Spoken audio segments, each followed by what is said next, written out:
aujourd'hui dans la vie quotidienne, la musique est super importante. Enfin, il y a de la musique toute la journée, les gens se chantent des chansons tout le temps. Le moindre repas, quand on fait un feu aussi.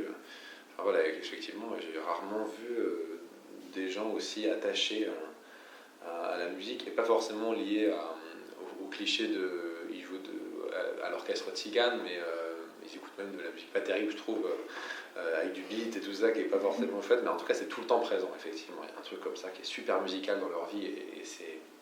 J'ai pas rencontré beaucoup de... Peut-être les Indonésiens aussi, très musique, comme ça, mais je sais pas. C'est aussi un espèce d'exutoire. Par exemple, dans le film, je sais pas si tu vois, il y a des moments où ils écoutent de la musique et ils se mettent à pleurer. Notamment, on voit la scène dans la rue avec le père. Et d'ailleurs, Cassandra peut prendre son téléphone pour dire arrête de pleurer, sinon je te le prends. Et dès qu'ils écoutent une musique, si tu veux, c'est une espèce de catharsis comme ça où ils sont pris dans les émotions. En fait, j'avais pas du tout envie d'une espèce de forme d'exotisme, quoi. Enfin, j'avais pas envie de. Et puis il y a quelque chose qui est. En fait, je trouve qu'aujourd'hui, presque de la musique, sauf peut-être dans certains films, les films de Gatliff par exemple, où effectivement la musique c'est le vrai sujet du film, et du coup c'est vraiment différent. Je pense à La Chodom, je pense à voilà, d'autres films, Transylvania aussi, mais j'ai moins aimé. Et du coup, moi, c'était pas du tout le sujet du film. J'ai l'impression que soit la musique elle est centrale, et dans ce cas-là, c'est intéressant de l'explorer vraiment. Sinon, c'est juste un peu de folklore et ça donne juste une petite touche, tu vois. Rome, et surtout, j'ai envie de dire, la musique que j'aurais mis ou qu'on aurait eu envie d'entendre dans le film, qui sont souvent les musiques d'orchestre ou de fanfare et tout ça, c'est pas du tout la musique qu'ils écoutent. Donc si j'avais été honnête et que j'avais mis la musique qu'ils écoutent, ça aurait été terrible. Enfin, ça aurait été ouais, même si on a effectivement. Et puis, encore une fois, je voulais décentrer le rapport au fait qu'ils étaient roms. Je voulais vraiment sortir de ce. Et du coup, Spartacus, c'est juste c'est un ado qui adore le rap, et il n'y avait aucune raison tout d'un coup de mettre du violon et de l'accordéon, quoi. Je me présente, je m'appelle Spartacus, ma vie est comme des montagnes russes, je me suis souvent frotté au cactus.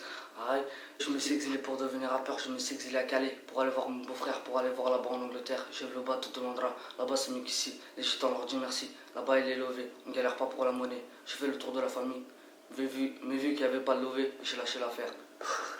J'écris seulement pour moi. Ouais. Et des fois à la maison, je lis des textes ou des trucs comme ça, mais il n'y a pas vraiment de représentation, il n'y a pas de groupe. Voilà. Alors qu'avant, c'était plus un délire, il y avait des vrais MC, on chantait, et voilà, ils ramenaient des sons et tout ça, on rappait dessus. Maintenant, voilà, j'écris juste pour moi en fait. On s'est croisés plusieurs fois, mais on se disait bonjour et puis c'est tout.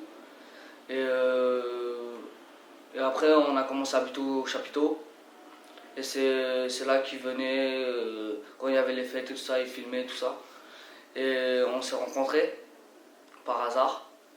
Et on a parlé, tout ça. Tu m'as fait un rap aussi, devant la caméra. Je l'ai fait un rap devant la caméra.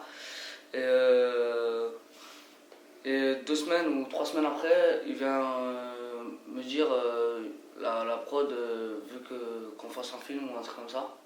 C'est ça. Je sais plus comment c'est passé, mais oui, en gros, à un moment donné, il y avait la production, moi je réfléchissais plus à une fiction. Je voulais écrire à partir de leur vie, de leur histoire et tout ça. Et en fait, la rencontre avec une production a fait qu'on est tout de suite parti sur le film tel qu'il est aujourd'hui, quoi. Moi, déjà, ça me parlait de faire un film parce que je voyais tout le temps des films et tout. J'ai dit, putain, j'aimerais bien être sur les écrans et tout. Et quand j'étais petit, je voulais me projeter dans la télé. Ah oui, tu voulais rentrer dans la télé. Et en plus, je voulais un petit peu changer les regards des gens par rapport aux Roms et tout ça. Dans ce moment où les gens ils deviennent de plus en plus racistes, je trouve.